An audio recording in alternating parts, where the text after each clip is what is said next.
नमस्कार दोस्तों, मैं आचार्य वसुधा हार्दिक अभिनंदन करती हूं आप सभी का आपके अपने YouTube चैनल पर। दोस्तों, आज के वीडियो में मैं आपसे बात करने वाली हूं कैसा रहेगा मार्च का महीना कुंभ लगन वाले जातकों के लिए। ग्रह गोचर की क्या दृष्टि रहेगी और साथ ही साथ कौन कौन से विशेष पर्व और त्योहार इस माह आने वाले हैं। तो आइए जान लेते हैं, लेकिन वीडियो की शुरुआत करने से पहले आप सभी से अनुरोध करूंगी कि यदि आप चैनल पर नए हैं और अब तक चैनल सब्सक्राइब नहीं किया है तो प्लीज़ सब्सक्राइब करके बेल आइकॉन को जरूर दबा दीजिए ताकि सभी वीडियो आपको समय से मिल सकें। तो चलिए बात करते हैं कुंभ लगन वाले जातकों के इस महीने के राशिफल के बारे में। सबसे पहले जान लेते हैं कौन कौन से व्रत, पर्व और त्योहार इस माह आने वाले हैं। महीने की शुरुआत यानी कि 1 मार्च बड़े ही शुभ उपलक्ष्य से शुरू होगी। महादेव का सबसे बड़ा त्योहार, हिंदू धर्म में मनाया जाने वाला बहुत बड़ा एक उपलक्ष्य जिसे हम महाशिवरात्रि कहते हैं। जी हाँ, 1 मार्च को महाशिवरात्रि रहेगी। 3 मार्च को फागुन मास शुक्ल पक्ष का आरंभ होगा। उसके बाद में 10 मार्च को दुर्गा अष्टमी व्रत रखा जाएगा। साथ ही साथ इस दिन से होलाष्टक भी आरंभ हो जाएंगे। उसके बाद में 17 मार्च को होलिका दहन होगा। 18 मार्च को रंगों का पर्व यानी कि दुल्हनडी मनाई जाएगी। 25 मार्च को मां शीतला अष्टमी की पूजा होगी। इस दिन को बरसोड़े के रूप में और सेली साते के रूप में भी मनाया जाता है। अब बात करते हैं ग्रह गोचर की कि क्या रहने वाला है ग्रह गोचर इस माह। सूर्य देव राशि परिवर्तन करेंगे, आएंगे 15 मार्च को मीन राशि के अंदर।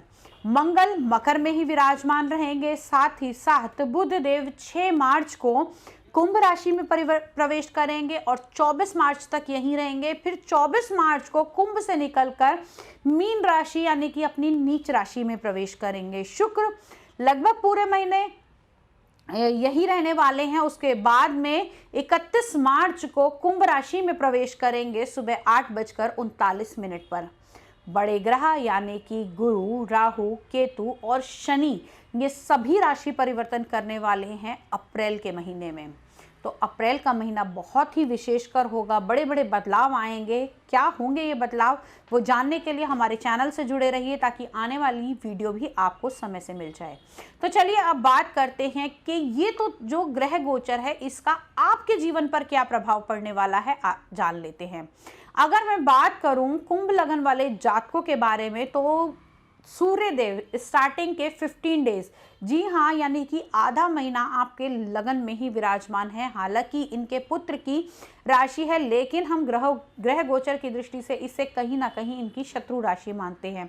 तो यहाँ पर सूर्य देव का होना कहीं ना कहीं आपको ईगोस्टिक बनाएगा। आपको बातें जो हैं वो बड़े ही अगर हम देखें तो आपके सप्तम का स्वामी इस समय सूर्य देव आपके लगन में विराजमान है। इस टाइम पीरियड के दौरान आपका जीवन साथी आप पर थोड़ा हावी रह सकता है। आपका नेचर थोड़ा उग्र हो सकता है, बातें आपको लग सकती हैं और हाँ, इस टाइम पीरियड के दौरान आपके बाल झड़ने की भी समस्या उत्पन्न हो सकती है।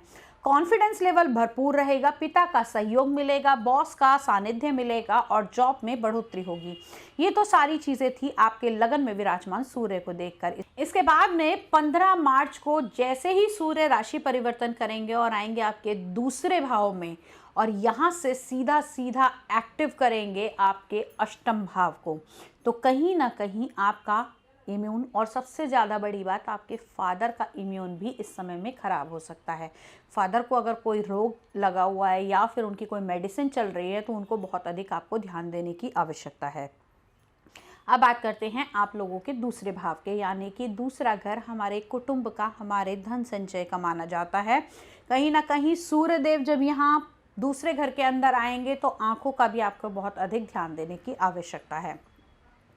दूसरे घर के अंदर जब सूर्य का गोचर होगा 15 तारीख के बाद का, उस टाइम पीरियड में आंखों से जुड़े हुए रोग, कहीं ना कहीं अपने पिता की अगर हेल्थ खराब है तो उनका आपको बहुत ज़्यादा ध्यान रखने की आवश्यकता है। अब अगला तीसरा घर यानी आपका बल पराक्रम का घर, तो यहाँ के स्वामी उच्च के होकर विराजमान है आपके 12वें भाव में, जो कि कहीं ना कहीं हम मानते हैं कि 12वां भाव जो है वो ये जेल यात्राओं का भी होता है, 12वां भाव हॉस्पिटल का भी होता है, और जो लोग मल्टीनेशनल के काम से जुड़े हुए हैं तो विदेश भाव का भाव भी 12वां भाव माना जाता है। तीसरा स्थान यात्राओं के स्थान के स्वामी का उच्च होकर 12वें भाव में बैठना, कहीं ना कहीं यात्राओं के योग बनेंगे। और वो यात्राएं भी कौन सी होंगी, जो छोटी छोटी यात्राएं होंगी और अनचाही यात्राएं आपको करनी पड़ेंगी। इस समय ऐसे संयोग बनते हैं। चतुर्थ भाव में राहु का विराजमान होना आप लोगों के लिए इतना पावरफुल नहीं रहेगा, क्योंकि राहु देव जब सुख स्थान में बैठते हैं तो उनकी कमी कर देते हैं और थोड़ी बहुत कट ऑफ लगेगा। आपकी माता की हेल्थ इस टाइम पीरियड में खराब रह सकती है। अगर चेस्ट से जुड़ा हुआ कोई इन्फेक्शन है तो बहुत अधिक ध्यान देने की आवश्यकता है।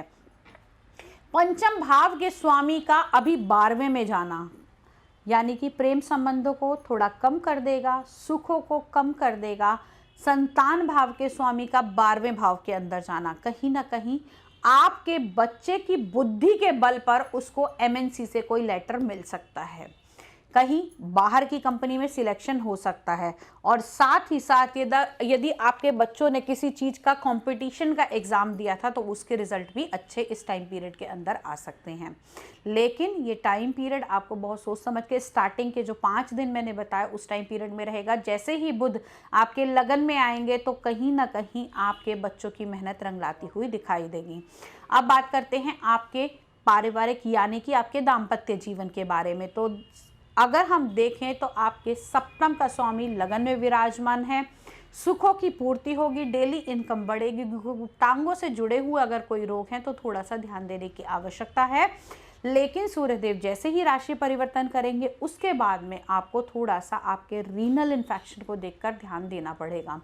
अब बात कर लेते हैं आपके भाग्य भाव की। तो भाग्य का स्वामी 12वें में यानी कि शुक्र का 12वें भाव में जाना, कहीं ना कहीं शुक्र 12वें भाव में अच्छे रिजल्ट देते हैं, लेकिन यहाँ पर मंगल और शनि के साथ होना इस चीज़ को थोड़ा सा डिस्टर्ब करेगा और शुक्र इतने फलों को देने में सक्षम नहीं होंगे जितने कि वो दे सकते हैं। तो शुक्र के मंत्रों का जाप करें, जितना अधिक हो सके 6 नंबर की रिपीटेशन करते रहें। अपने होम स्क्रीन पर लगाइए, 6 नंबर को आप लिखिए या 6 नंबर को आप बार बार मन में रटिए, तो उससे आपको एक सुपर पावर मिलेगी वीनस से जुड़ी हुई। तो ये चीज़ें आपका वीनस एक्टिवेट होगा और वो आपको अच्छे फल दे पाएगा।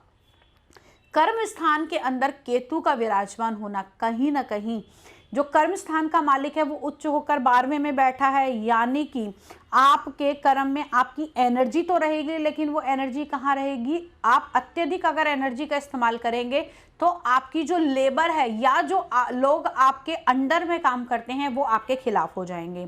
तो थोड़ा सा इस समय में संभल कर चलने की आवश्यकता है। इस माह अपने जो काम करने वाले कर्मचारी हैं उनके ऊपर बहुत ज़्यादा ओवरबर्डन ना दें, और सबसे बड़ी बात उनको कठोर शब्दों का यूज़ आप लोग ना करें, तो आपके लिए बहुत ही बेनिफिशियल रहेगा। 12वें भाव के अंदर शश योग का बनना कहीं ना कहीं एकांत की तरफ आपको लेकर जाता है, लेकिन साथ में मंगल भी विराजमान है तो चुप तो आप बैठेंगे नहीं, अग्रेशन आपके अंदर पूरा ही रहेगा। तो वो एग्रेशन आपको गलत दिशा में ना लेकर जाए, जेल की यात्राओं में ना लेकर जाए, उसके लिए थोड़ा सा संभल कर चलने की आवश्यकता है। क्योंकि शत्रु भी, क्योंकि मंगल यहाँ बैठे हैं उच्च के शनि के साथ में, तो शत्रु क्या करेंगे, आपको कहीं ना कहीं डिस्टर्ब करेंगे। शनि की भी जो दृष्टि है वो 6ठे भाव पर जा रही है तो पावरफुल बना देगी, आपके शत्रु को हावी नहीं होने देगी लेकिन बढ़ा जरूर देगी। तो ओवरऑल अगर मैं बात करूं तो इस टाइम पीरियड के दौरान आपको अपने कर्म क्षेत्र पर थोड़ा सा ध्यान देने की आवश्यकता है। अपने जो आपके काम करने वाले हैं उनके साथ में आपको बड़ा ही नरम और सौम्य व्यवहार अगर आप बरत के चलेंगे तो ये महीना आपके लिए बहुत अच्छा रहेगा। अगले वीडियो में कुछ और नया लेकर, कुछ इंटरेस्टिंग लेकर आपके सामने फिर से हाजिर होंगी। तब तक के लिए जय माता दी।